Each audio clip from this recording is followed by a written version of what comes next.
everyone, and finally today is the day we are doing electric system. It was the most awaited segment in the van build for me. It's been a long journey till we came here, but we did the wiring before everything basically, after we did an insulation on top of our wires, and then we built the walls with the whole decoration. Today I will share this simplified information because I did the research for around 2 weeks. It's been a long time. I don't want this video to be 1 hour or more.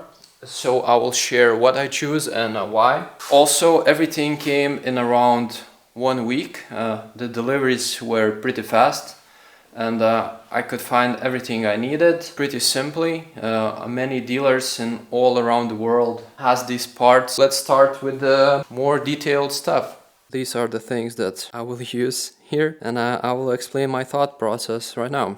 We did everything with the exterior first, and then we decided to cut all the holes on the roof.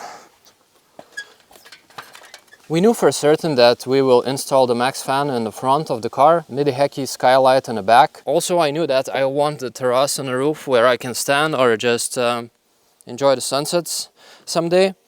So we left with a certain space on the roof, and that space obviously was left for solar panels.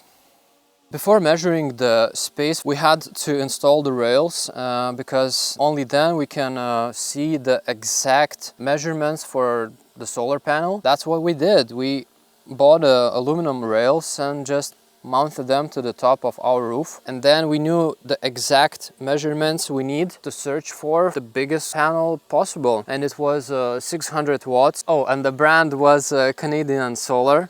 I cannot recommend it because just now we will do some experiments after we connect it. The one experiment I will make, it's how long does it take to fully charge our batteries. Of course, I know the details of our solar panel, so we knew what kind of solar charger we need, and our solar panel was in the limits MPPT 150, so we went for it. After that, we had to order our alternator charger. We went with the Victron because it had the best reviews we possibly could found about all the brands, and it was reliable. Just a quick tip: if you're going to install something like that on a roof, you're gonna need more than 2 people to bring it up. We chose this MPPT because the maximum capacity is 700 watts of solar. It was just under hour, and of course it's not going to be on a maximum. Usually I believe it's less than a half energy of that, so we will be okay with this one. But of course, if we had a bigger budget, I would go with the stronger one, so it would be easier for him to handle any amounts of power and would just radiate less heat overall. Secondly, we knew that we need to charge our batteries while we're driving with the excess power of our alternator. It just goes through our main battery, and when it's fully charged, the power which goes nowhere will go to our lithium batteries. We went with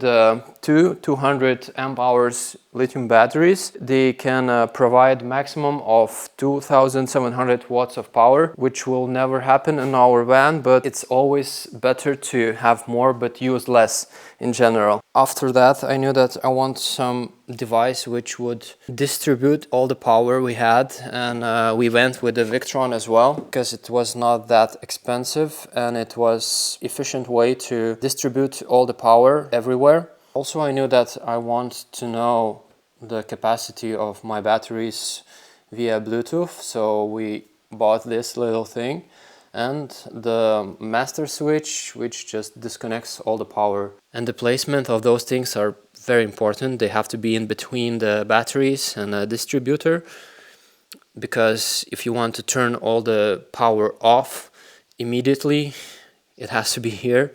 And basically, if you want to monitor everything without any triggers, it has to be just in between the battery as well. Lastly, we went with the Renogy inverter, and we went with this just because we couldn't afford the Victron one, but in the future maybe we will upgrade it. That's our system.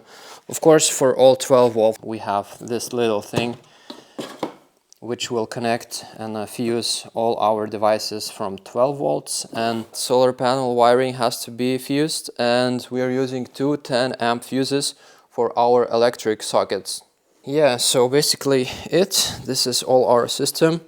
Of course, many stuff, many little things, how we will connect battery to battery, battery to distributor, and etc. All of those things will go with the extra fuses, which will be different for each other, and I will talk about this later on. Very important thing is to have good cables. The definition of good cables, it's different by all experts. About the wiring, I will talk more later on as well. This is the back seat area, which is also the compartment for our electricity. One of the important parts, reading the manuals, which people forget to do. These things, these two things, this one, MPPT, and a DC charger, has to go like that. So by standing like that, there will be the different direction from other parts in our system. For example, inverter has to be horizontally. So planning is pretty tricky, but it's of course manageable since we have the wooden box and we can play with the parts as we want. So now to the most confusing part, but I'll try to keep it simple. Every device you have in your van has to be fused, and you just read the manual and you know what kind of fuse do you need, but basically fuses saves the other devices if one fails. And in case of a short circuit, it will just break at a certain point. Also will save your system from burning.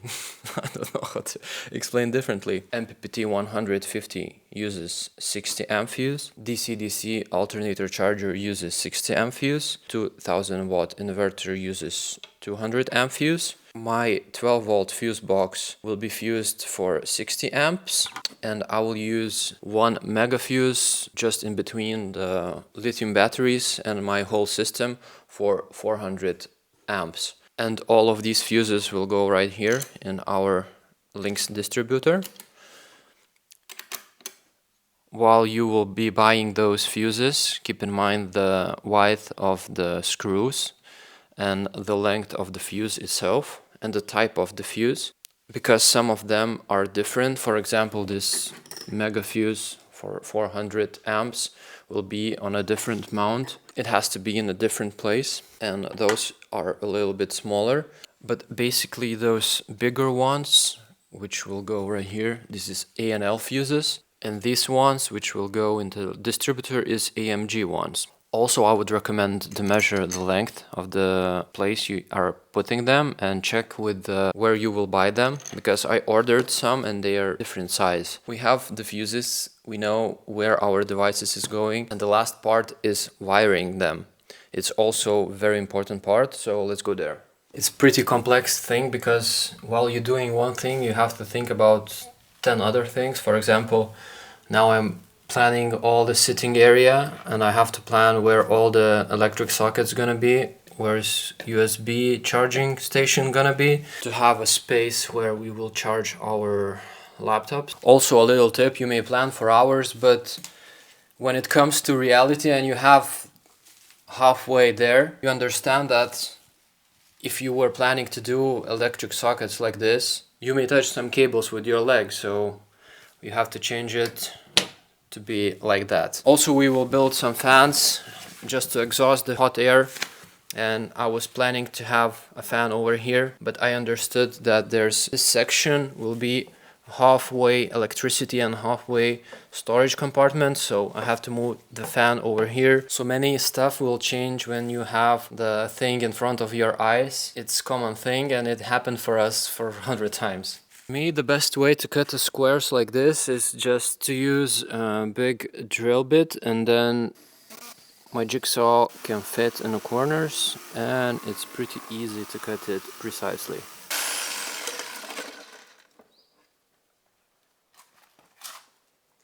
And doing the same thing for another side, because I'm using two fans, one for intake and one for exhaust, so it can make a nice airflow inside the electric compartment.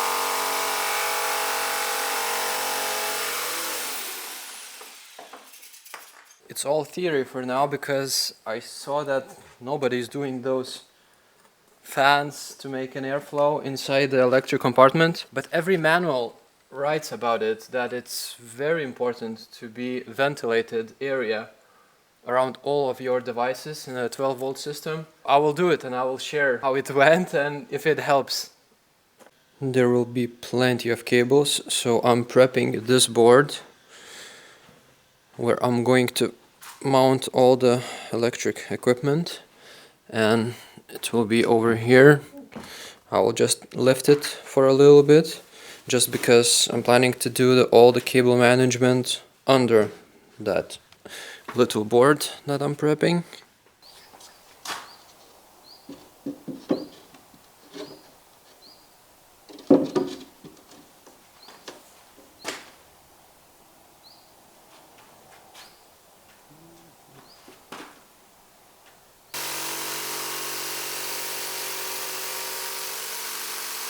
As I mentioned before, a few of my devices has to go on a vertical side and another has to be on a horizontal one. So I made this few floors structure. I understand it's overcomplicated, but this is what I came up with.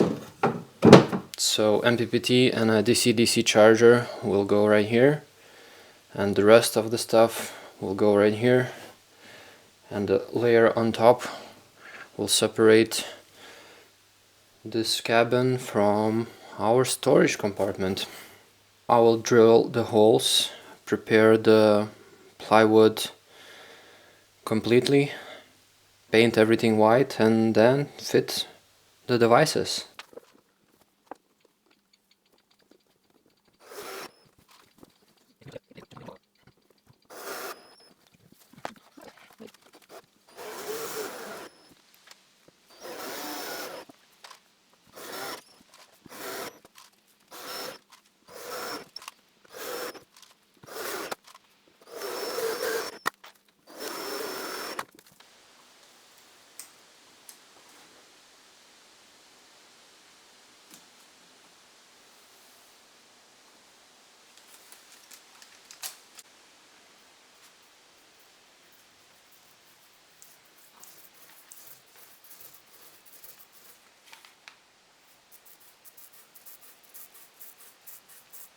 Now I'm going to prepare the cables, prepare the board with the electrics. Before connecting the whole system, manufacturers recommend in the manual to connect your batteries together before you start using them, just because they get in sync. These are connectors I chose to use, and I did it for two main reasons. They are reliable, they have a wide surface of connection, and they are easy to use in general.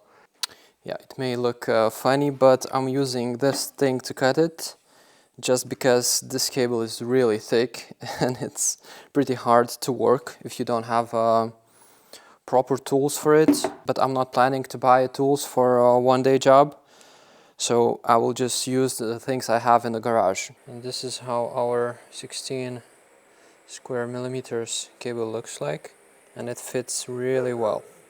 Well, it uses all the space inside, so it's the biggest you can fit inside that device.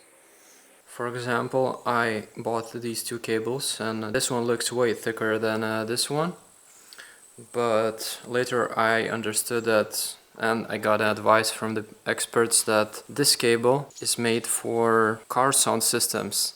It looks really good, shiny, and actually it's not that good for serious systems and high voltages. And this one is way better because it has solid copper inside. It's not mixed with aluminum or other metals. A huge difference from this one. Even though they count as the same measurement, but you can see the different kind of quality and material.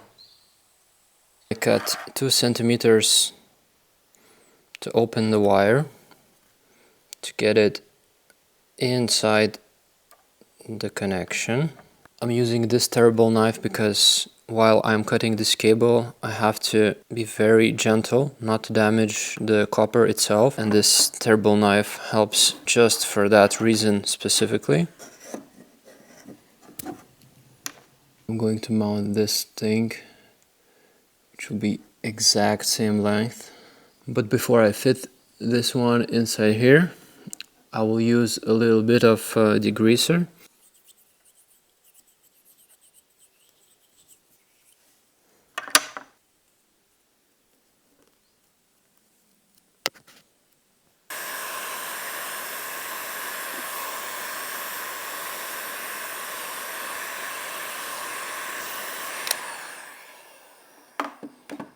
From here, I just repeat the process for 20 times.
Good morning. I understood that our wires were just not enough in our system. In a 2 kilowatt inverter requires 50 square millimeter wires. So instead of these, which we thought that it's enough, we went for these ones. Yeah. They are just twice thicker, and the counting was pretty simple. And there is a calculator, but why I failed, it's because the cables were just looking insane. My experience, I never saw such a fat cables. Even the 25 square millimeter ones looked like they were just too much, but apparently you have to go for a monster ones. But in between 220 volts and 12 volts there's a huge gap. I talked with a few more electricians and they just told me to use the calculator. I will add the link under. So basically you just put everything you are going to use in your system. Of course have the inverter which can power it up. In our case it was a water heater for 1200 and 2 laptops for around 500 watts. It makes around 1700 1800 watts. By 12 it's 160 amps and the cable must handle 160 amps. And also there's plenty ways to measure the cables, European way, American way. There's just so confusing measurement methods.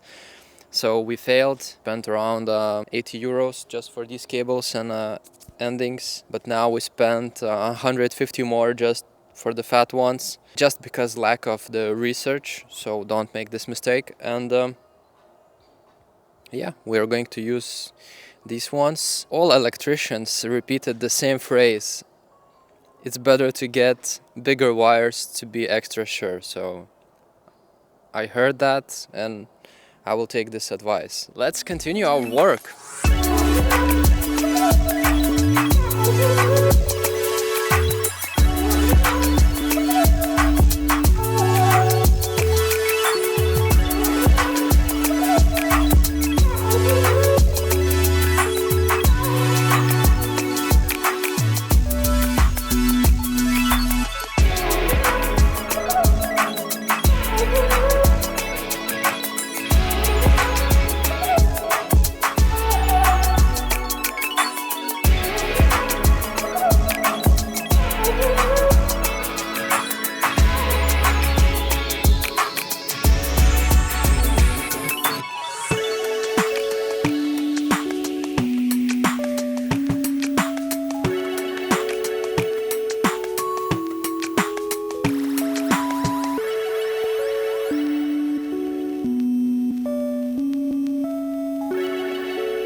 prepared this 16 square millimeter cables. It's for MPPT and a DC-DC charger. It's 16 square millimeters for sure, because this is the only size, I mean, it is the biggest size it can fit inside these devices. While I wish a lot of measurements would be the same method, where you can just read the manual and use it as it's supposed to be. Just one short tip, before you put those endings, put your heat shrink on a cable before, so the heat shrink will fit better and you don't have to use this huge one. After some work it also works, but I would do it differently if I knew.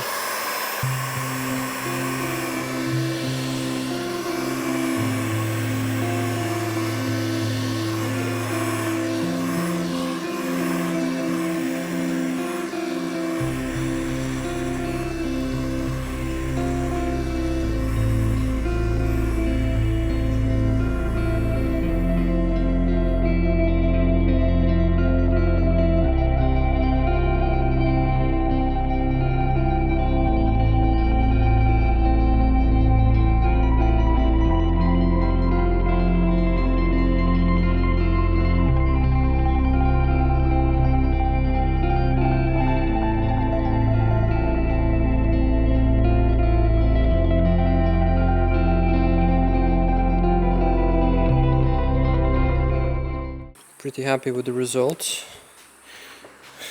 This thick cable looks a bit crazy, but it's according to the math, so.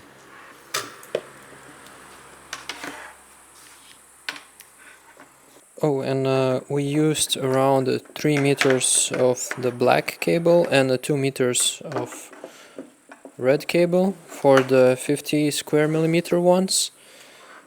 We used more black cable because we are grounding our system to our car chassis, and for the 16 millimeter cables we used around 1.5 meter each. And if you want to know how much cable we used in general in whole our build, you may watch our past videos. I did the math there, so you know how much you should buy approximately. Well, for now everything's over here, but it's all in our walls.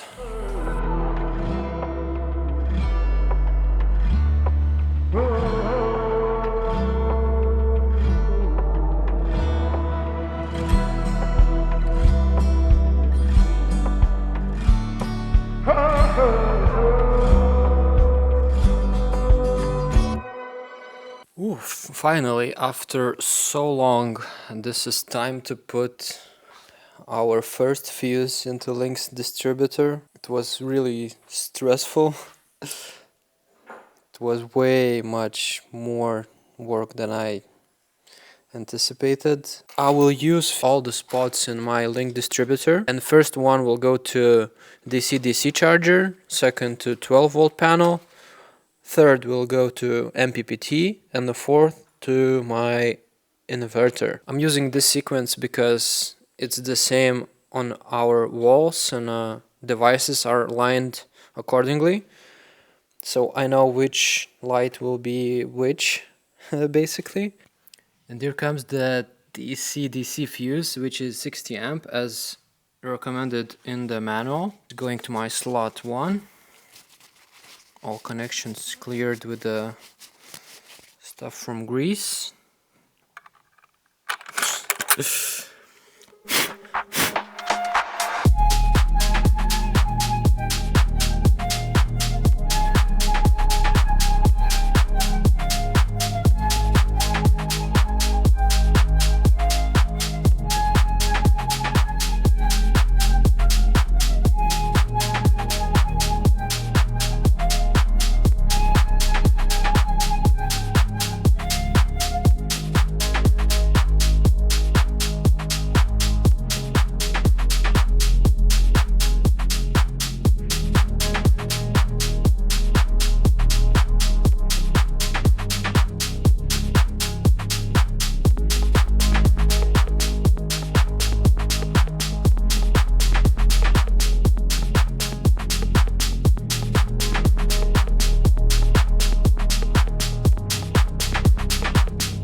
Don't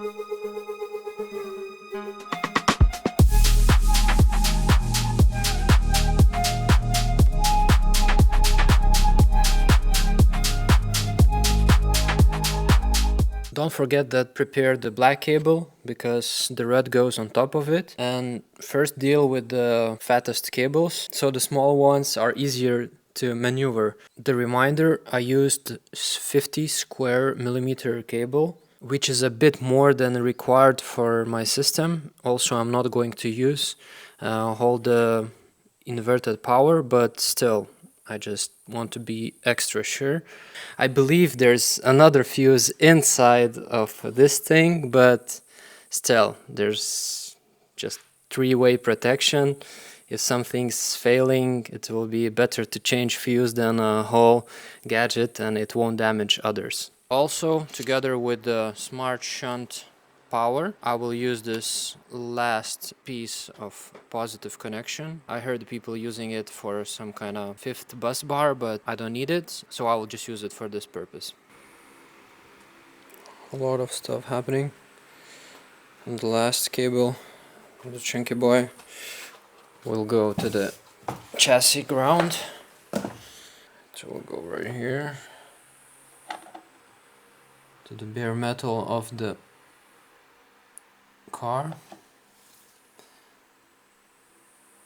I prepared the space accordingly. After all those preparations, we are almost there. Doesn't look like, but we know we got the strategy. There are a few options. Some people connecting the electric system to the van chassis and some people are not, but all of them has it connected because it uses the same grounding as your car battery, and if you have a DC-DC charger, your car battery uses the same chassis ground nevertheless. Also, I prepared this place and we scratched it till the bare metal to have a secure connection. And as usual, we are using degreaser, and I'm using a copper nut and washer inside of it. Just, I don't know, it feels right.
Last cables, it was really stressful as always. Ton of multitasking. You have to think about 5 steps ahead to not miss one cable to one hole or another.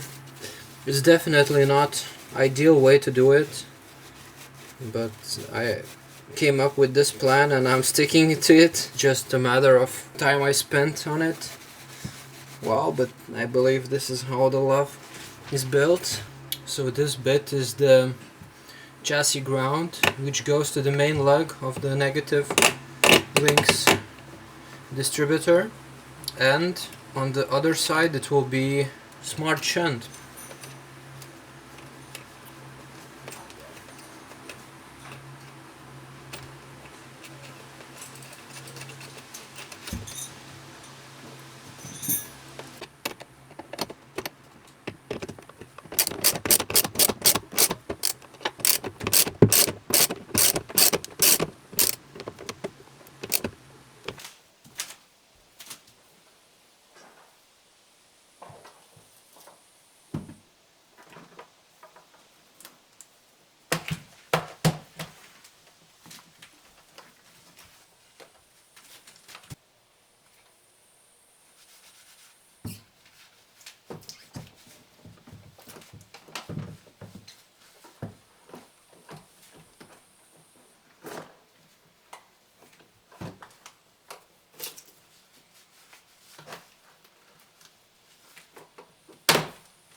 10th time in a row I just realized that this cable is really hard to work with, and I just made a little angle on the end of the lug so it would be in a U shape, so the positive wire will go underneath it.